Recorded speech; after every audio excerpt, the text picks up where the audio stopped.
دوستانو یو ویډیو در سره شیر کول غواړم.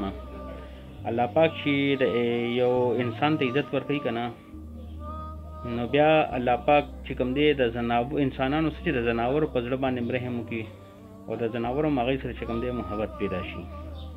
د خبرې مقصد مې دا دی چې ما یو ویډیو وکته، یو سړی چې کوم دی هغه ځناور ته لګیا دی، یعنی پرنده ده، هغې ته لګیا دی. د ټولو سیاسي خلکو نومونه ورته اخلي، خو چې نمبر د عمران خان راغو نو ورته یا عمران خان یې خوښ دی، نو ورته یې خوښ مې دی. نو انسانان خو زه وایي چې دروغ وایي که نه، نو ځناور خو چېرې دروغ نشي ویلی، نه په هغې باندې داسې سړی فورس کولی شي، نه پرې داسې زیاتۍ کولی شي، زور پرې نشي کولی که نه. نو هغوی چې کوم دی ویوي چې زما عمران خان خوښ دی، هغه ورته وایي چې تا عمران خان خوښ دی، ورته زما عمران خان خوښ دی.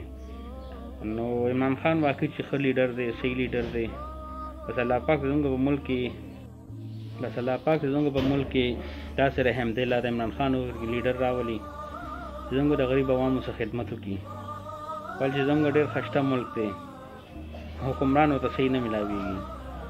نو زما دا دعا ده چې الله پاک زموږ ملک ته د عمران خان غوندې کې په شکل د عمران خان په شکل کې یو حکمران ورکړي چې زموږ دا ملک د قرضونو خلاص شي او مالامال شي او عوام یې ښه شي. ورځ تر ورځه ګراني ده، مهنګایي ده. نو الله پاک زموږ په دې ملک باندې رحم وکړي او الله پاک زموږ دې ملک ته عمران خان راولي چې زموږ دا ملک ښه شي. دا ویډیو تاسو وګورئ، تاسو پته ولګي. نواز شریف دې خوښ دی او شهباز شریف دې خوښ دی او حمزه شهباز دې خوښ دی او زرداري دې خوښ دی. د سره دې نه خوښ ده زرداري کې د سره نه دی خوښ. او ایمل ولی صاحب دې خوښ دی. ایمل ولی دې سره نه دی خوښ.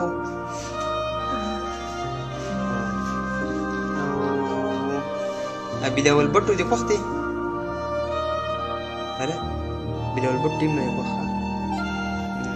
بل پکې څوک دی ښه. عمران خان دې خوښ دی. عمران خان دې خوښ دی. هله عمران خان دې خوښ دی که عمران خان دې خوښ دی. یعنې دا نور د ټول بدي شي. عمران خان دې بدي شي.